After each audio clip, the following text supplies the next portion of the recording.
C'est en 1905 qu'est paru l'ouvrage Trois essais sur la théorie sexuelle. Et dans cet ouvrage, et plus particulièrement dans le deuxième essai, qui est consacré aux manifestations de la sexualité infantile, une place est faite au suçotement. Et pour Freud, le suçotement, c'est l'image même de la poussée orale. Il s'agit, selon lui, d'une répétition rythmique avec la bouche, d'un contact de succion dont toute finalité alimentaire est exclue. Alors évidemment, à une époque où l'on ne parle plus que de troubles des conduites, et notamment des conduites alimentaires, on pourrait être tenté de s'intéresser aux soi-disant influences comportementalistes. Il est certainement plus intéressant de se pencher sur autre chose. En effet, nous ne sommes pas là, à l'évidence, dans le registre des comportements finalisés, mais dans le registre de la répétition. Une répétition proprement hallucinatoire, d'un contact qui a profondément marqué le champ de la satisfaction du sujet. Alors que nous dit Freud ? Il nous dit qu'il n'est pas rare que la friction de certaines parties sensibles du corps se combine avec cette succion voluptueuse. Et beaucoup d'enfants passent d'ailleurs par cette voie du suçotement à la masturbation. Eh bien, en psychanalyse, il est important de se demander de quel corps nous parlons. Parce que la psychanalyse ne s'appuie pas sur l'anatomie. Elle nous parle d'un autre lieu du corps, presque d'une autre scène, comme on dit, une scène invisible sur laquelle viennent s'inscrire les traces indélébiles des toutes premières expériences de jouissance. J'ai dit la jouissance. Il faut se souvenir que Freud, dans la plupart de ses écrits, sinon la totalité, évoque toujours les notions de plaisir et de déplaisir. Et la jouissance c'est pratique parce que c'est comme une pièce de monnaie. D'un côté le plaisir, de l'autre le déplaisir, autrement dit le top du top de l'ambivalence. Eh bien, cet autre lieu, cette autre scène du corps, il faut l'entendre, n'est-ce pas ? Il faut aller chercher derrière les mots, derrière les demandes initiales, derrière les symptômes d'une banalité à pleurer. Il faut en fait s'affranchir des objets de la pulsion et ne s'intéresser qu'à la pulsion, seulement à elle. La pulsion, elle cherche. Voilà, la pulsion, elle erre, elle voyage, elle saute sur tout ce qui bouge, mais elle ne trouve pas ce qu'elle cherche.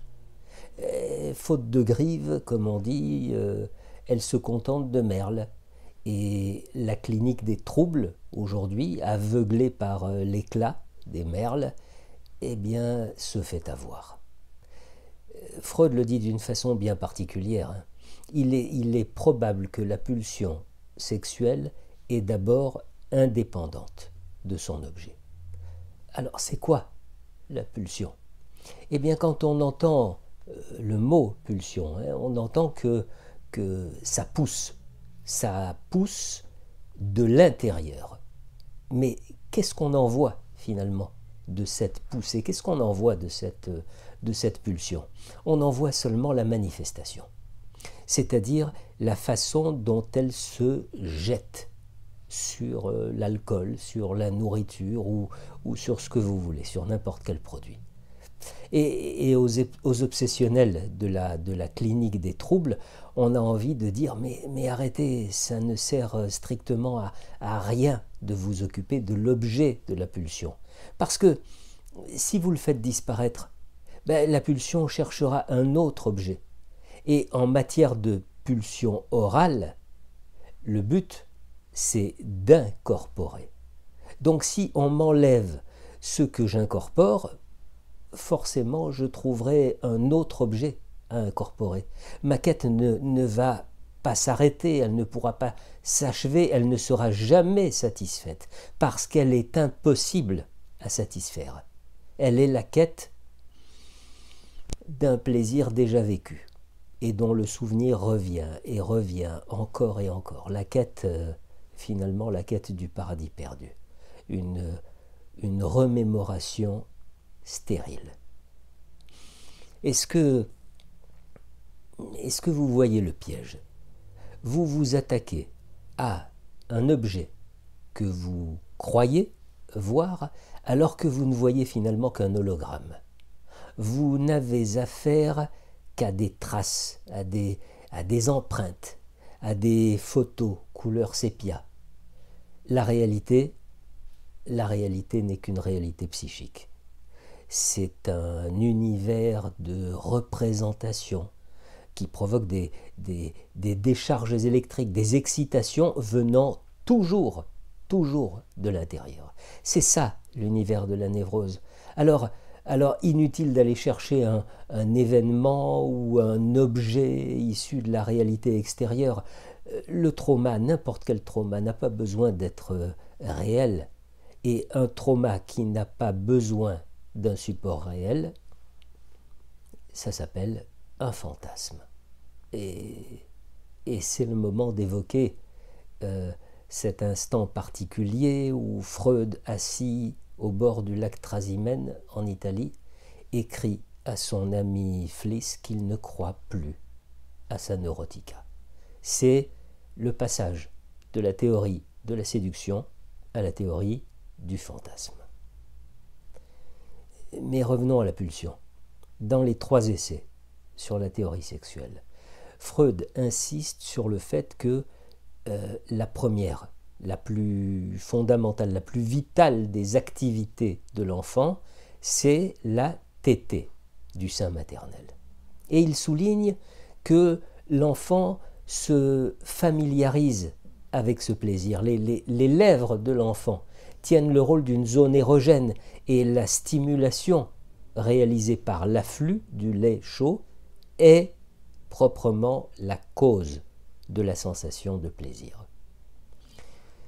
Alors on comprend qu'au début, la satisfaction de la zone érogène est associée à la satisfaction du besoin alimentaire. C'est le fameux concept d'étayage, c'est-à-dire le fait que les pulsions sexuelles s'appuient originellement sur les pulsions de conservation.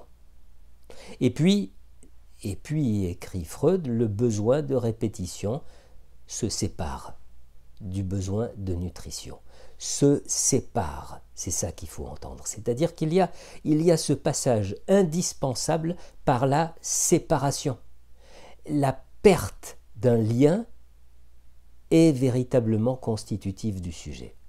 Parce que c'est par la privation qu'un individu est véritablement humanisé. Alors l'enfant investit son pouce. C'est-à-dire que pour la succion, il ne se sert pas d'un objet extérieur, d'un objet étranger. Il fait le choix d'un endroit de son propre épiderme. Seulement, que se passe-t-il lorsque intervient le refoulement? Eh bien, quand le refoulement se manifeste, Freud nous invite à entrer dans l'univers de la psychopathologie et il évoque le dégoût que ressentira alors le sujet pour la nourriture, les vomissements hystériques qu'il produira. Parce que, en vertu de la double signification de la zone labiale, eh bien le refoulement se portera sur la pulsion alimentaire. Un grand nombre de mes patientes, dit-il, sont affectées de troubles de l'alimentation, de globus hystériques, de sensations d'étranglement et d'étouffement, de vomissement. Toutes ces patientes ont été d'énergiques suçoteuses pendant leur enfance.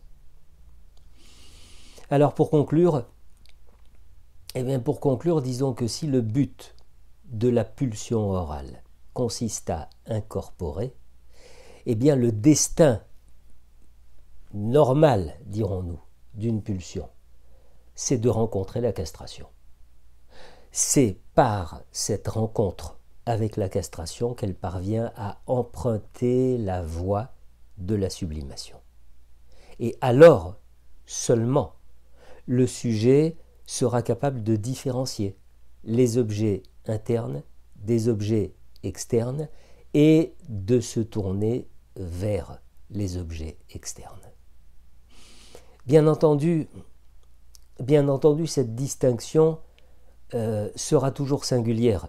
Elle sera toujours différente d'un sujet à l'autre, parce que chez un être humain, la séparation n'est jamais réussie, ou en tout cas jamais complètement réussie, jamais complètement achevée, dirons-nous. Le risque existe donc bel et bien d'un retour, un retour sauvage d'une satisfaction hallucinatoire chez la plupart d'entre nous. Il existe autour de nous une telle abondance de produits destinés à être incorporés que c'est forcément le produit qui est ciblé, aussi bien par le sujet qui s'y soumettra que par le praticien auquel il sera demandé d'affranchir la personne. Autant dire que l'illusion se poursuit de part et d'autre.